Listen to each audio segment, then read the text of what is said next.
মালয়েশিয়ার পুত্রজায়ায় বাংলাদেশের প্রধানমন্ত্রী তারেক রহমান এবং মালয়েশিয়ার প্রধানমন্ত্রী আনোয়ার ইব্রাহিমের মধ্যে অনুষ্ঠিত এই শীর্ষ বৈঠকটি বন্ধ শ্রমবাজার পুনরুজ্জীবিত করার ক্ষেত্রে অত্যন্ত তাৎপর্যপূর্ণ।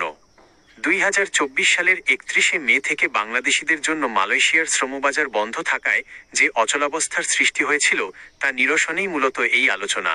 বৈঠক ও যৌথ সংবাদ সম্মেলনে শ্রমবাজার সংক্রান্ত প্রধান যে বিষয়গুলো উঠে এসেছে: 1.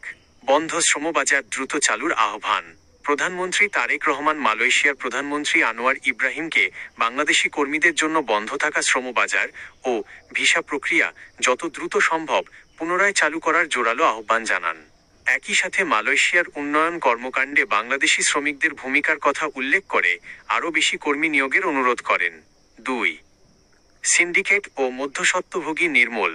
উভয় নেতাই একমত হয়েছেন যে অতীতে কর্মী নিয়োগ প্রক্রিয়ায় সিন্ডিকেট ও মধ্যস্বত্বভোগীদের দালাল কারণে অভিবাসন ব্যয় অতিরিক্ত বেড়ে গিয়েছিল এবং কর্মীরা শোষণের শিকার হচ্ছিলেন।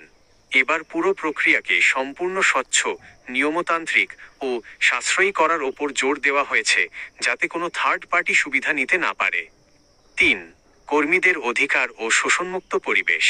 মালয়েশিয়ার প্রধানমন্ত্রী আনোয়ার ইব্রাহিম স্পষ্ট বার্তা দিয়েছেন যে তার সরকার কর্মীদের কল্যাণ ও অধিকার রক্ষায় প্রতিশ্রুতিবদ্ধ।